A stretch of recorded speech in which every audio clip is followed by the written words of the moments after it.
ಅಕ್ಬರ್ನ ಸ್ನೇಹಿತ ಸಲೀಂ ಖಾನ್ ಅವರು ಈ ಒಂದು ನಾಟಕದ ಮುಖ್ಯ ಪಾತ್ರಧಾರಿಯಾಗಿದ್ದುಕೊಂಡು ಅಕ್ಬರ್ನ ನ್ಯಾಯಕ್ಕಿಂತ ಬೀರ್ಬಲ್ನ ನ್ಯಾಯ ಯಾವ ರೀತಿಯಾಗಿರ್ತದೆ ಎಂದು ಬೀರ್ಬಲ್ನ ಜಾಣ್ಮೆಯ ಮೂಲಕ ತೋರ್ಪಡಿಸಲಿದ್ದಾರೆ ನಮ್ಮೆಲ್ಲ ವಿದ್ಯಾರ್ಥಿನಿಯರು. ನಿರೂಪಕರಾಗಿ ಅವಿನಾಶ್. ಎಲ್ಲರಿಗೂ ನಮಸ್ಕಾರ. ಅಕ್ಬರ್ ಮತ್ತು ಬೀರ್ಬಲ್ ಕಥೆ ನಿಮಗೆಲ್ಲರಿಗೂ ಗೊತ್ತಿರುವಂಥದ್ದು ಮತ್ತು ಎಲ್ಲರಿಗೂ ಗೊತ್ತಿರುವಂಥದ್ದು. ಆ ಕಥೆಗಳ ಪೈಕಿ ಒಂದು ಕಥೆ ಬೀರ್ಬಲ್ನ ನ್ಯಾಯಾಲಯ. ಇದೀಗ ನಿಮ್ಮ ಮುಂದೆ 6, 7 ಮತ್ತು 8ನೇ ತರಗತಿ ವಿದ್ಯಾರ್ಥಿಗಳಿಂದ ನೀವು ನೋಡಲು ನಡೀತಾನೆ. ಮತ್ತ್ಯಾಕೆ ತಡ?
ಸ್ವಲ್ಪ ದಿನದಲ್ಲಿ ಸಲೀಂ ಖಾನ್ ಅವರು ತಮ್ಮ ವ್ಯಾಪಾರವನ್ನು ಆರಂಭಿಸುತ್ತಾರೆ. ಮತ್ತೆ ಇವರ ವ್ಯಾಪಾರ ತುಂಬಾ ಪ್ರಸಿದ್ಧಿ ಪಡೆಯುತ್ತದೆ. ಆದರೆ ಹೊರಬರುತ್ತಾ ಏನಾಯ್ತು ನೀವೇ ಹೇಳಿ.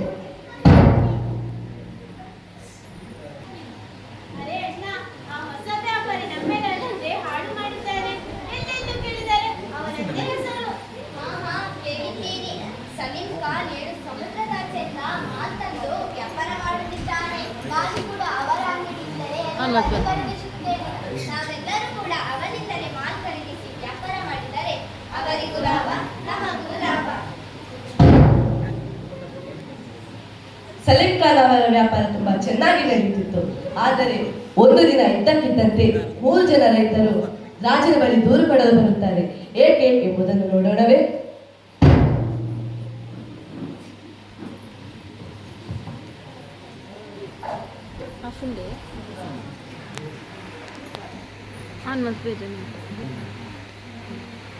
ಮಹಾರಾಜರಿಗೆ ಜಯವಾಗಲಿ. ನಮಗೆ ನ್ಯಾಯ ಬೇಕು, ನಮಗೆ ಮೋಸವಾಗಿದೆ, ನ್ಯಾಯ ಕೊಡಿ. ಅಕ್ಬರ್ನ ಸಾಮ್ರಾಜ್ಯದಲ್ಲಿ ಮೋಸವೇ? ಯಾರು ಮಾಡಿರೋದು? ಅವರ ಹೆಸರು ಹೇಳಿ. ಅವರ ಹೆಸರು ಹೇಳಲು ನಮಗೆ ಭಯವಾಗುತ್ತದೆ. ಅವರ ಹೆಸರು ಹೇಳಿದ ತಕ್ಷಣ ನೀವು ನಮಗೆ ಶಿಕ್ಷಿಸಬಹುದೆಂಬ ಭಯವಿದೆ. ಅಕ್ಬರ್ನ ನ್ಯಾಯಾಲಯದಲ್ಲಿ ಅಪರಾಧಿಗಳಿಗೆ ಮಾತ್ರ ಶಿಕ್ಷೆ ಆಗುತ್ತೆ, ನಿರಪರಾಧಿಗಳಿಗಲ್ಲ. ನೀವು ನಮಗೆ ಮಾತು ಕೊಡಿ. ಮೋಸಗಾರನ ಹೆಸರು ಕೇಳಿ ನೀವು ನಮಗೆ ಏನು ಮಾಡಲಾಗುತ್ತದೆ?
ಆ ಮೂವರು ರೈತರನ್ನು ಸೆರೆಮನೆಯಲ್ಲಿ ಬಂಧಿಸಲಾಗುತ್ತದೆ. ಬೀರ್ಬಲ್ ಅವರು ರೈತರ ಮಾತ್ರದಲ್ಲಿ ನ್ಯಾಯವಿರಬಹುದು, ಆದರೆ ಅದನ್ನು ಸಾಬೀತುಪಡಿಸುವುದು ಹೇಗೆ ಎಂಬುದನ್ನು ಯೋಚಿಸುತ್ತಾ ಮನೆಗೆ ಬರುತ್ತಿರುತ್ತಾರೆ. ಮುಂದೇನಾಯಿತು?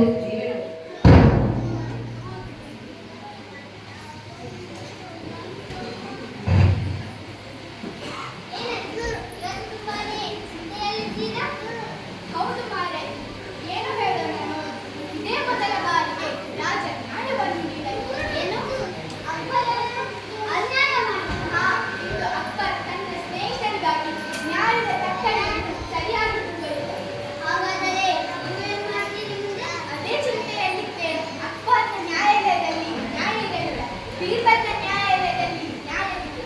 ಅಂದ್ರೆ ಅಕ್ಬರ್ನ ತಪ್ಪನ್ನು ನಾನು ಸರಿಪಡಿಸುತ್ತೇನೆ, ಅನ್ಯಾಯವನ್ನು ಹೊರತೆಗೆದು ನ್ಯಾಯವನ್ನು ಒದಗಿಸಿದ್ದೇನೆ.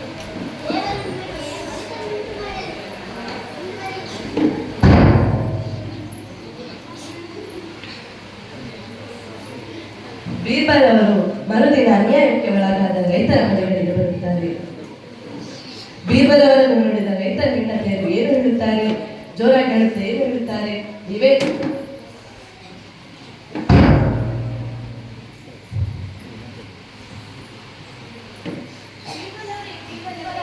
ಏನಾದರೂ ಮಾಡಿ ನಮ್ಮ ನಿರಪರಾಧಿ ಗಂಡನಿಗೆ ಧೈರ್ಯ ನೀಡಿದ್ದಾರೆ. ನಮ್ಮ ಮಕ್ಕಳು ಉಪವಾಸವಿದ್ದಾರೆ. ನಾನು ಅನ್ಯಾಯವನ್ನು ಸಹಿಸುವುದಿಲ್ಲ, ನಮಗೆ ನ್ಯಾಯ ಕೊಡಿಸುತ್ತೇನೆ. ನಿಮ್ಮವರು ಮನೆಗೆ ಬಂದಿದ್ದಾರೆ, ಚಿಂತೆ ಮಾಡಬೇಕು. ನೀವೇನಂತಿದ್ದೀರಿ? ಏನಾಯಿತು? ಸೈನಿಕರು, ನಾನು ಅನ್ಯಾಯವನ್ನು ಬಯಲು ಮಾಡಿ ರಾಜನ ಕಣ್ಣುಗಳಿಂದ ಅನ್ಯಾಯದ ಮಾತನ್ನು ಹೊರಹಾಕಿ ರಾಜನ ಕಣ್ಣುಗಳಿಂದ ನ್ಯಾಯದ ಕಣ್ಣನ್ನು ತೆರೆಸುತ್ತೇನೆ. ಬೀರ್ಬಲ್ ಅವರಿಗೆ ಜಯವಾಗಲಿ, ಬೀರ್ಬಲ್ ಅವರಿಗೆ ಜಯವಾಗಲಿ.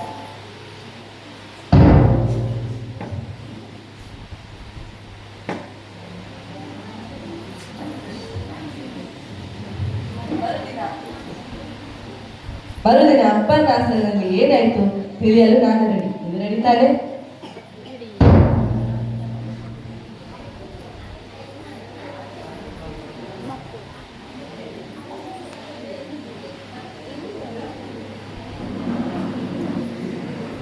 ಬನ್ನಿ ಬೀರ್ಬಲ್, ಇವತ್ತು ಏನು ಸುದ್ದಿ ತಂದಿದ್ದೀರಾ? ಯಾವುದೇ ಸುದ್ದಿಯನ್ನು ತಂದಿಲ್ಲ, ನಿಮ್ಮ ಮಾತನ್ನು ನೆನಪಿಸಲು ಬಂದಿದ್ದೆ. ಮಾತು ಯಾವ ಮಾತು? ಸರಿಯಾಗಿ ನೆನಪಿಸಿಕೊಳ್ಳಿರಿ. ನೀವು ನನಗೆ ಒಂದು ಮಾತನ್ನು ಕೊಟ್ಟಿದ್ದೀರಿ. ನೆನಪಿದೆ. ಆ ಮಾತು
ನಿರಪರಾಧಿಗಳಿಗೆ ಶಿಕ್ಷೆಯಾಗದಂತೆ ತಡಿಸಿದಿರಿ. ನಿಮಗೆ ಯಾವ ಪ್ರಶಸ್ತಿಯನ್ನು ನೀಡಿ ಗೌರವಿಸುತ್ತೇನೆ.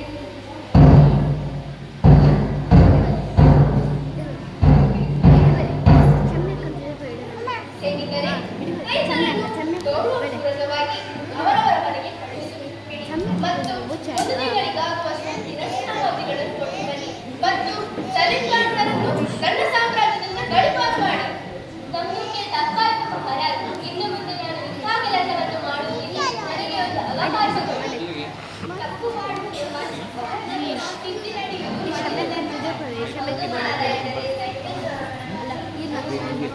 ಸರಿ, ನಿಮ್ಮೆಲ್ಲರ ಮಾತು ಕೇಳಿ ನಾನು ನಿರ್ಧಾರಕ್ಕೆ ಬಂದಿದ್ದೇನೆ. ಒಮ್ಮೆ ಕ್ಷಮಿಸುತ್ತೇನೆ. ಸಲೀಂ ಖಾನ್, ನೀವು ಇನ್ನು ಮುಂದೆ ನನಗೆ ಗೆಳೆಯರಲ್ಲ, ಬರೀ ವ್ಯಾಪಾರಿ ಅಷ್ಟೇ. ಆಯ್ತು ಮಹಾರಾಜರೇ.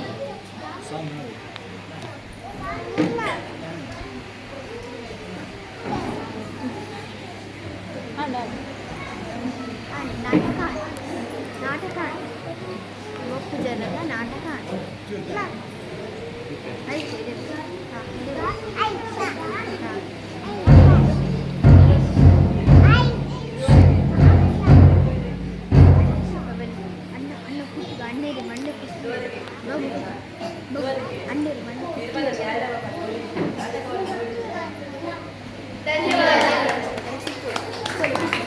कैसे होता है उसको दसते हुए प्रस्तुत है पड़कुड़ स्कूल में छात्रों का द्वारा एक छोटी सी नाटिका जैसी करनी वैसी बरनी, जैसी करनी वैसी बरनी। टीचर मोबाइल ಅಲ್ಲಿ ಬರಂತೆ ಸರ್, ಇದು ಮೊಬೈಲ್ ಅಲ್ಲಿ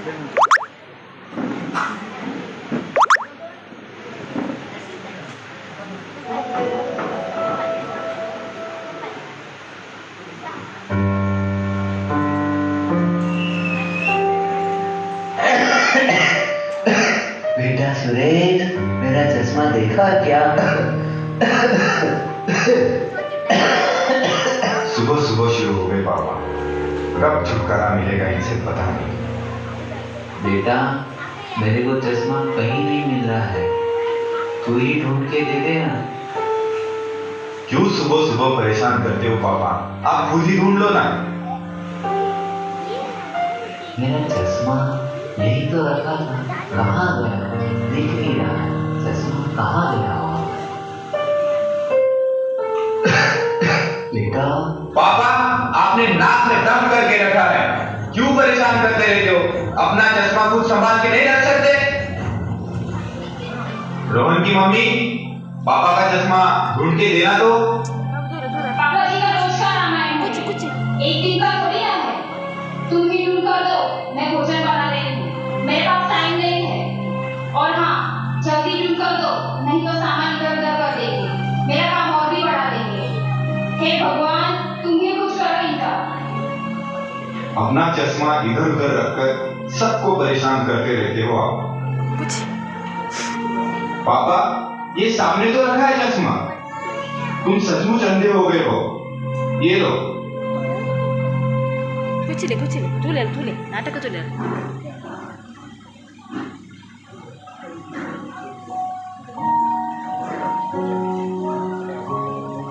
पापा, ये गणित मुझे नहीं आ रहा है, आप कर दो ना पापा।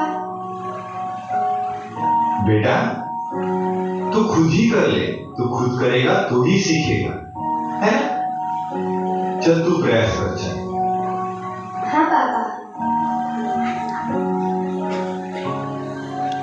कुचिले बोले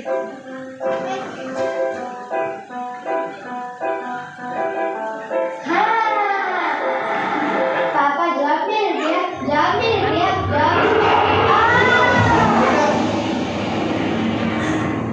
संभल कर, तुझे लगी तो नहीं ना बेटा? बोले नहीं पापा, मुझे नहीं माँ, लगी, कुछ- मैं ठीक हूँ।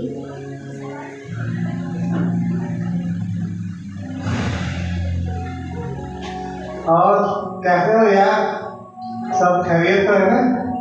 हाँ यार, कट रही है जिंदगी जैसे तैसे। जैसे तैसे मतलब पापा आप प्रार्थना मत करोगे प्लीज? क्या बताऊं यार, ऑफिस में बॉस का टेंशन और घर में ये पापा ने परेशान करके रखा है। दिन भर बस खांसते रहते हैं। इनकी छोटी सी चीजों का ख्याल हमें रखना पड़ता है। अरे लेकिन तूने अभी तक इस मुसीबत को घर पे पाल कर क्यों रखा है? मतलब? अरे मतलब साफ साफ है यार। मैंने तो अपनी मुसीबत मतलब अपने माता पिता को कब से घर से बाहर निकाल दिया। घर के बाहर मतलब? घर के बाहर मतलब वृद्धाश्रम में। अंकल अंकल, वृद्धाश्रम मतलब क्या होता है? बेटा रोहन, वृद्धाश्रम मतलब जहाँ बूढ़े लोगों को रखते हैं, जैसे कि तेरे दादाजी, तेरे पापा तेरे दादाजी से परेशान हो, उन्हें वहाँ वृद्धाश्रम में छोड़कर आएंगे। मैंने भी अपने मम्मी पापा को वही रखा है।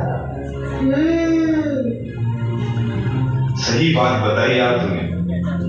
ये बात मेरे दिमाग में क्यों नहीं आई यार पहले? मैं भी अब ऐसा ही करता हूँ, पिताजी को वृद्धाश्रम छोड़ के आता हूँ। परेशान करके रखा ही नहीं। अच्छा तो ठीक है यार, चलता हूँ क्योंकि ऑफिस भी जाना है। ठीक है यार, बाय, मिलते हैं। ओ जी सुनते हो? टिफिन तैयार है। और हाँ, आप ऑफिस के लिए तैयार हो जाओ। बेटा रोहन, स्कूल का टाइम हो गया है। तू भी तैयार हो जा, अपना टिफिन भी ले लेना।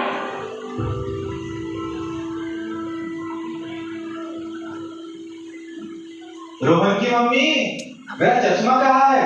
जरा ढूंढ के तो देना। अरे वही कहीं होगा, देख लो। बेटा रोहन, पापा का चश्मा ढूंढ लो। पापा, आपका रोज का ड्रामा है ये। लगता है आप सचमुच अंधे हो गए। बाबू कुल्लू ये सामने ही तो रखा है चश्मा। पता नहीं पापा, आपसे कब छुटकारा मिलेगा। आप जल्दी जल्दी बूढ़े हो जाओ, मैं भी आपको वृद्धाश्रम में छोड़ जाऊंगा। रोहन, ये क्या तरीका हुआ बड़ों से बात करने का? क्या तुम स्कूल में यही सब सीखते हो? स्कूल में नहीं पापा, मैं तो आपसे ही सीखा हूँ। पापा, मेरे जरा से गिरने पर आपको कितनी टेंशन हो गई। ये टेंशन मतलब आपका प्यार ही है ना पापा। तो बचपन में आपके पापा भी आपको ऐसे ही प्यार करते होंगे ना। बेटा रोहन, माता पिता के साथ ऐसा व्यवहार बिल्कुल नहीं करना चाहिए। माता पिता तो धरती के भगवान होते हैं, भगवान। उनका हमें आदर करना चाहिए। दादाजी, आप भी तो मेरे पापा के पापा हो, फिर भी वो आपका आदर क्यों नहीं करते?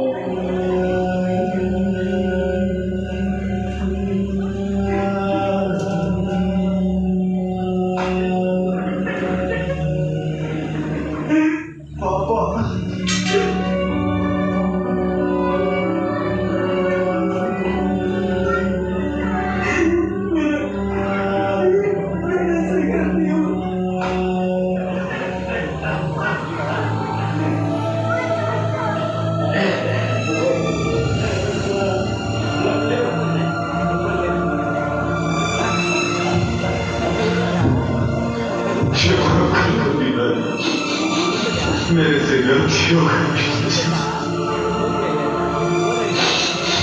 मैं आपको वृद्धाश्रम नहीं भेजूंगा पिताजी। आपके बच्चे जो देखते हैं, जो सुनते हैं, वो वही सीखते हैं। हर बच्चे की पहली शिक्षा घर से शुरू होती है। आपका घर, आपका परिवार, आपके बच्चों का पहला स्कूल होता है और माता पिता पहले शिक्षक होते हैं।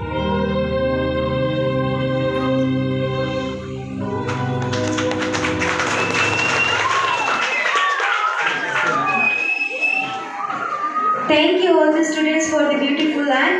Red is bright and beautiful color.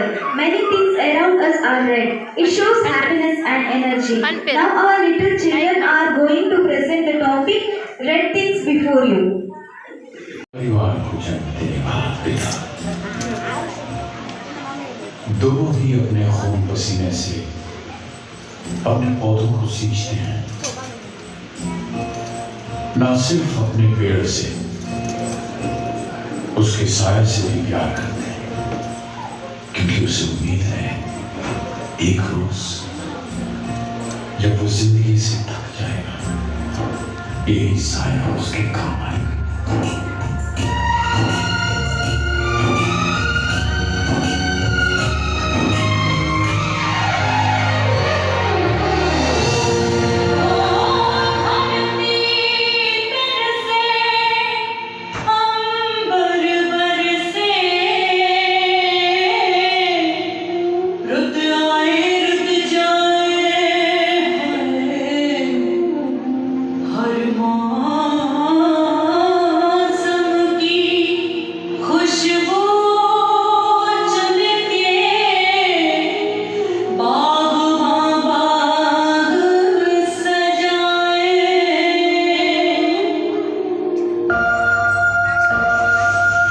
नमस्ते जी, मुझे शर्मा कहते हैं। ओह नमस्ते, मेरा नाम सरोज है। मैं बस 7 दिन के लिए यहाँ रहने आई हूँ। वो क्या है ना, अगले हफ्ते बेटे को काम से बाहर जाना था, तो मेरी देखभाल करने के लिए कोई नहीं था। सरोज जी, कहते तो सभी यही हैं, लेकिन यहाँ से कोई जाता नहीं। नहीं नहीं, मेरा बेटा ऐसा नहीं है, बल्कि अभी फोन करके पूछती हूँ कि ठीक ठाक घर पहुँच गया।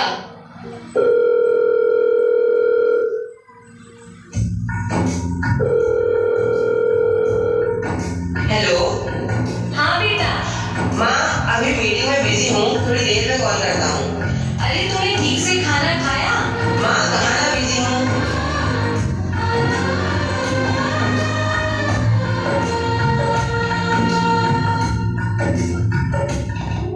बागों के हर फूल को अपना समझे बागवान, बागों के हर फूल को अपना समझे बागवान, हर घड़ी करे रखवाली, पत्ते पत्ते वाली याद इसकी जीवा।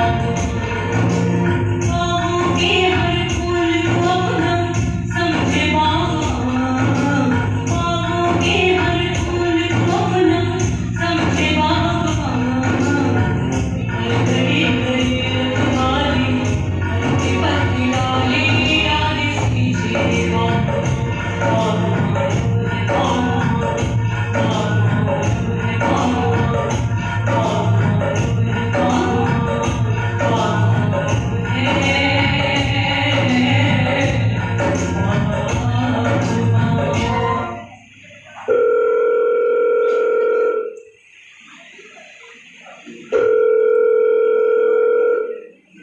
बेटा 10 दिन हो गए हैं, कब आएगा? माँ, थोड़ी देर में कॉल करता हूँ।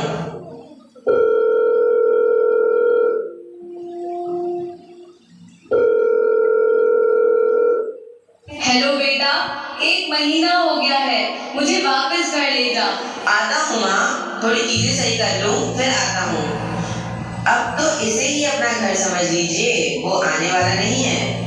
नहीं रहना मुझे यहाँ, अभी फोन करती हूँ बेटे को कि इसी वक्त मुझे यहाँ से घर ले जा।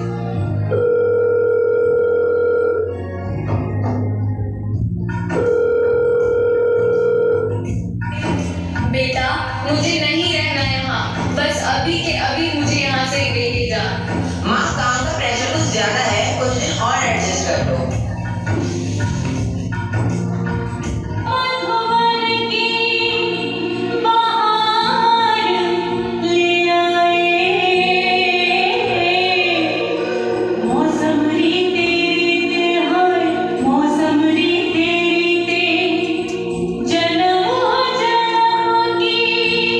तृष्णा बुझ गई।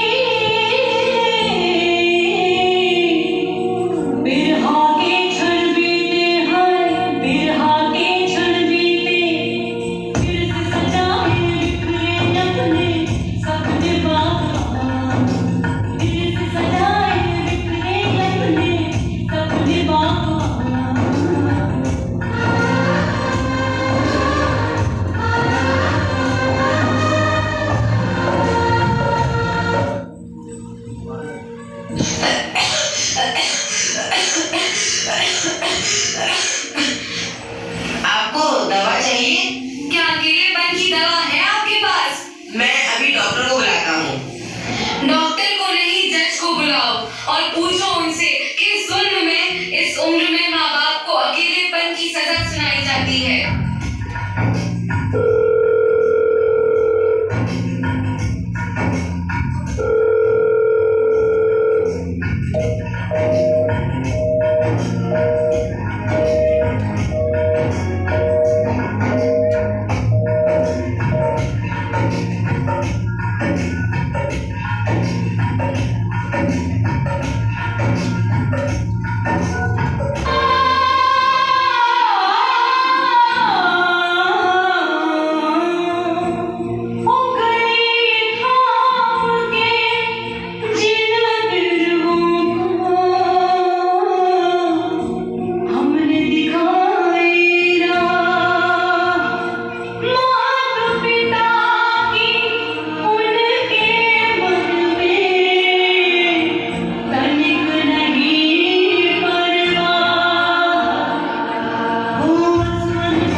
ನಾನು ಪವಿತ್ರ ನದಿಗಳ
ಸಂತು ಎಲ್ಲಿಗೋಗಿ ಕೆಟ್ಟು ಬೇಗ ಬಾ.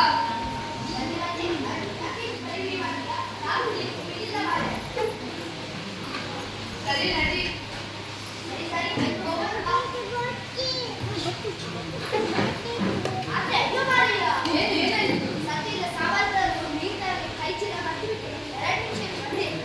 ಈಗಾಗಲೇ ತಡಾಡಿ ಮಾರಾಯ. ಅಂಗಡಿಯಲ್ಲಿ 10 ರೂಪಾಯಿ ಕೊಡ್ತೀರಾ? ದೊಡ್ಡ ಖರ್ಚು ಪಟ್ಟೆ ಅಷ್ಟು ಸಾಕು ನಮಗೆ. ಹೋಗೋಣ. ಸರಿ ಹೋಗೋಣ.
ಒಂದು ವಾರದಿಂದ ಒಂದು ಓಡಿಸಿರೋದಕ್ಕೆಲ್ಲ ಸಾಕ್ತಿದ್ದೆ.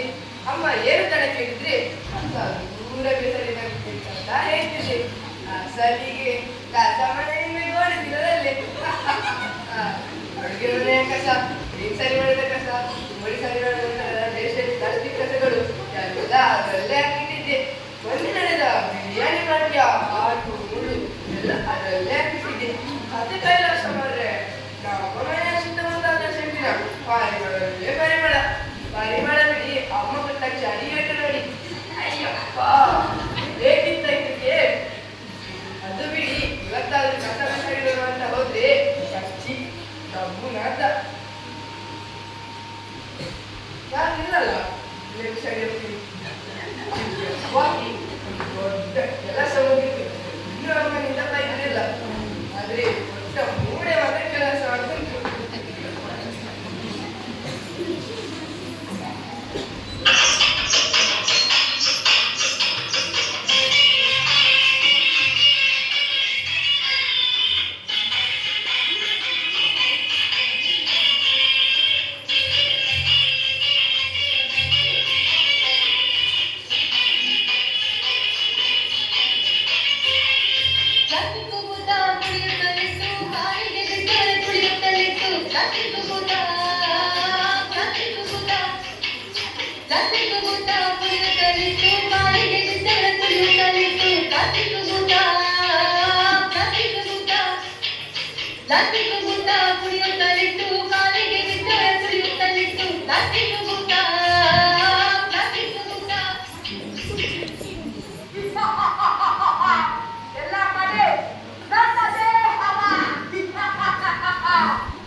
ಹೋಗಿದೆ ಅನ್ಸುತ್ತೆ. ಇನ್ನೊಂದು ಬಸ್ಸಲ್ಲಿಗೆ ಅರ್ಧ ಗಂಟೆ ಉಂಟು.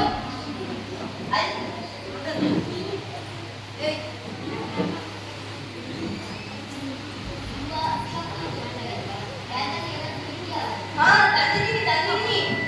ಚಾಕುಲಿ ಮನೆಯಿಂದ ಬರುವಾಗ ಸ್ವಲ್ಪ ತಿಂದಿದ್ದೆ. ಸ್ವಲ್ಪ ಉಂಟು.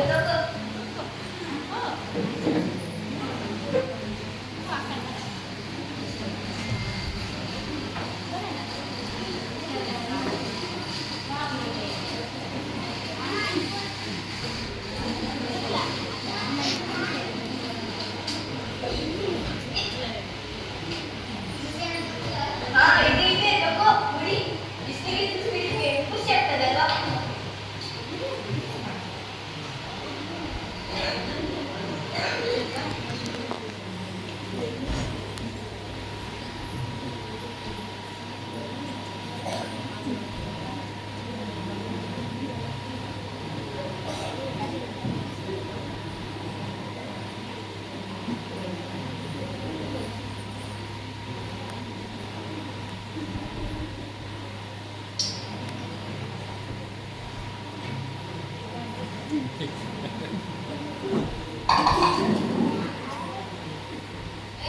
ಏನ್ ಮಾಡ್ತಿದ್ದೀರಾ? ಕಸವನ್ನು ಎಲ್ಲೆಂದರಲ್ಲಿ ಬಿಸಾಡಬೇಡಿ. ಕಸ ನಮಗೆ ನಿಮಗೇನು ಕಷ್ಟ? ನಾವು ಎಲ್ಲಿ ಬೇಕಾದರೂ ಬಿಸಾಡುತ್ತೇವೆ. ನಮ್ಮಿಷ್ಟ. ನಮ್ಮಿಷ್ಟ. ನೀವಿನ್ನು ಎಳೆಯ ಮಕ್ಕಳು. ನಿಮಗೆ ಎಷ್ಟು ಹೇಳಿದ್ರು ಅರ್ಥವಾಗುತ್ತಿಲ್ಲ. ಬಿಸಾಡಿದ ಕಸದ ಗಂಟು. ನೀವು ಬಿಸಾಡಿದ ಕಸದ ಗಂಟ? ಹೌದು ಮಾರಾಯ. ನಾವು ತಿರುಗಾಡಿರೋದಕ್ಕೆ ಹೋಗಿ ಮಾರೆ. ವಾಸನೆ. ನೀವು ತಿಂದ ಅಷ್ಟೇ ಕಸವನ್ನು ಬೇರೆಯವರಿಗೆ ಸ್ವಚ್ಛ ಮಾಡಬೇಕು ಅಂದ್ಕೊಳ್ತೀರಲ್ಲ. ನಿಮಗೆ ನಾನು ಏನು ಹೇಳಲಿ? ಗೌರವಕ್ಕಾಗಿ ಸರಿಯಾದ ಕೆಲಸವನ್ನು ಮಾಡುತ್ತಿದ್ದಾರೆ. ನೀವು ನಿಮ್ಮ ಕೆಲಸವನ್ನು ಸರಿಯಾಗಿ ಮಾಡಿ ನಂತರ ಬೇರೆಯವರಿಗೆ ಕೈಗೊಳ್ಳಿ. ಒಂದು ಕಾರ್ಯವಾಗಿದೆ. ಗಿಡವಾಗಿ ಬರಬೇಕು, ಮರವಾಗಿ ಬರಲಿದೆ. ಇದನ್ನು ನಿಮ್ಮ ನೋಡಿ ಮಾಡಿದ್ರೆ ಸಾಕು ಸಾಕು ನಿಲ್ಲಿಸಿ. ಇವಾಗ ಪುರಾಣದ ಮಾತುಗಳನ್ನು ಕೇಳಿ ಕೇಳಿ ಸಾಕಾಯ್ತು. ಬನ್ನಿ ಫ್ರೆಂಡ್ಸ್, ನಾವು ಶಾಲೆಗೆ ನಡೆದುಕೊಂಡೇ ಹೋಗೋಣ. ಇವರದ್ದೆಲ್ಲ ಕೇಳಿದರೆ ಅಷ್ಟೇ ಕಥೆ. ಇವರಿಗೆ ಮಾತ್ರ ಬೇರೆ ಕೆಲಸ ಇಲ್ಲ ಅನ್ಸುತ್ತೆ. ಬನ್ನಿ.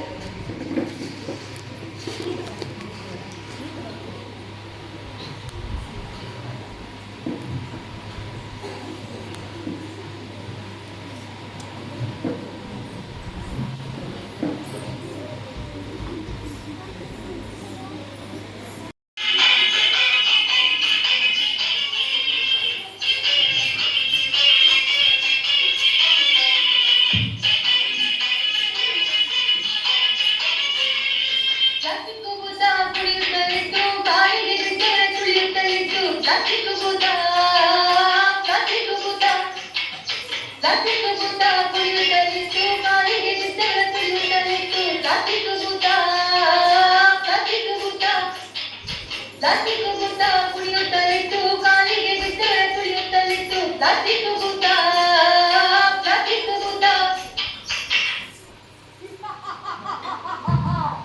ಇದು ನನ್ನ ರಾಜ್ಯ, ನನ್ನದೇ ಹವಾ.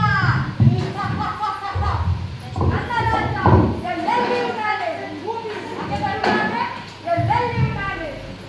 ಊಟದ ತಟ್ಟೆಯಲ್ಲಿ ನಾನೇ, ಎಲ್ಲೆಲ್ಲಿಯೂ ನಾನೇ. ನನಗೆ ಬ್ರಷ್ನಿಂದ ಹಿಡಿದು ರಾತ್ರಿ ಊಟದವರೆಗೂ ಯಾರನ್ನು ಬಿಡಲಾರೆ.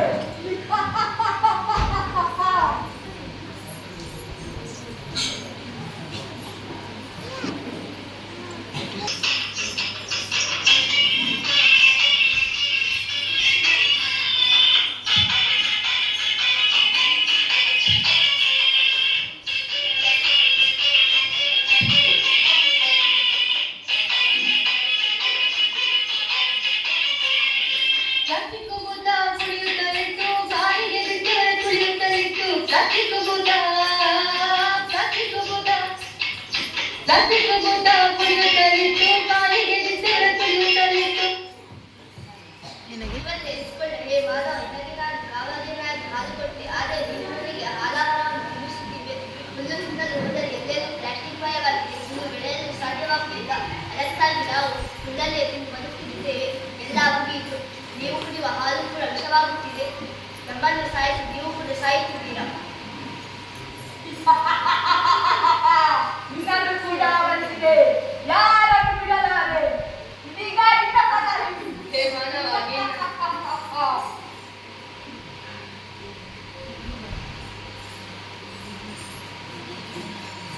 ಮಾನವ, ನಿನ್ನ ಅತಿಯಾದ ಆಸೆ ಮತ್ತು ಜೀವನ ಶೈಲಿಯಿಂದ ಮತ್ತು ಅತಿಯಾದ ಪ್ಲಾಸ್ಟಿಕ್ ಬಳಕೆಯಿಂದ ಎಂತಹ ಪರಿಸ್ಥಿತಿಯನ್ನು ನಿರ್ಮಾಣ ಮಾಡಿರುವೆ. ನನ್ನ ಬೇರು ಸರಿಯಾಗಿ ವಿಸರ್ಜಿಸಲು ಆಗದೆ, ನೀರನ್ನು ಹೀರಿಕೊಳ್ಳಲು ಆಗದೆ ಉಸಿರುಗಟ್ಟುವ ಪರಿಸ್ಥಿತಿ ನನ್ನದಾಗಿದೆ. ನನ್ನ ಉಸಿರನ್ನು ನಿಲ್ಲಿಸಿ ನಿನ್ನ ಉಸಿರಿಗೆ ಒತ್ತಡ ತಂದುಕೊಂಡಿವೆ. ಅಯ್ಯೋ, ಎಲ್ಲೆಲ್ಲೂ ಪ್ಲಾಸ್ಟಿಕ್, ಕಾಪಾಡುವವರು ಯಾರು?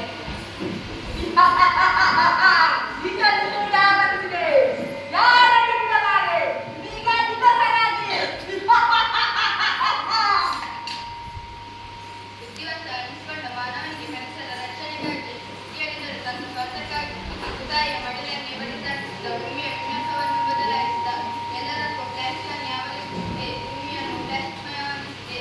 ಭೂಮಿಯಲ್ಲಿ ಮಾತ್ರವಲ್ಲ, ನೀರಿನಲ್ಲೂ ಆಕಾಶದಲ್ಲೂ ಎಲ್ಲೆಲ್ಲೂ ಪ್ಲಾಸ್ಟಿಕ್ ಉಸಿರು ಕಟ್ಟುವ ಪರಿಸ್ಥಿತಿ ನಿರ್ಮಾಣವಾಗಿದೆ. ಎಲ್ಲರೂ ರೋಗಗಳಿಗೆ ಬಲಿಯಾಗುತ್ತಿದ್ದೇನೆ.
ನೋಡಿದ್ರಲ್ವಾ ಪ್ಲಾಸ್ಟಿಕ್ ಭೂತ ಎಷ್ಟರ ಮಟ್ಟಿಗೆ ಆವರಿಸಿಕೊಂಡಿದೆ ಎಂದು.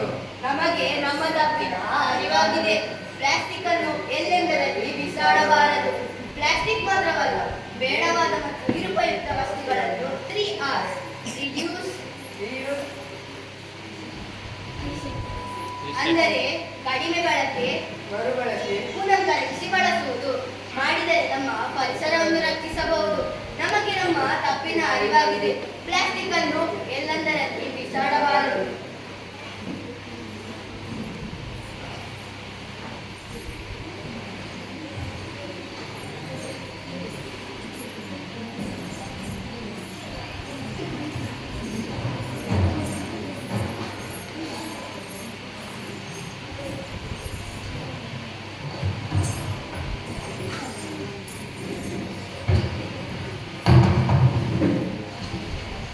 ಹಸಿ ಕಸವನ್ನು ಹಸಿರು ಡಬ್ಬದಲ್ಲಿ ಹಾಕಿ,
ಇದುವರೆಗೆ ತಾಶ್ರಿಕ್ ಭೂತ ಎಂಬಂತ ಕಿರು ನಾಟಕವನ್ನು ವೀಕ್ಷಿಸಿದಂತ ತಮಗೆಲ್ಲರಿಗೂ ಕೂಡ ತುಂಬದಿಂದ ಧನ್ಯವಾದಗಳನ್ನು ಸಮರ್ಪಿಸಿಕೊಳ್ತಾ ಇದ್ದೀವಿ.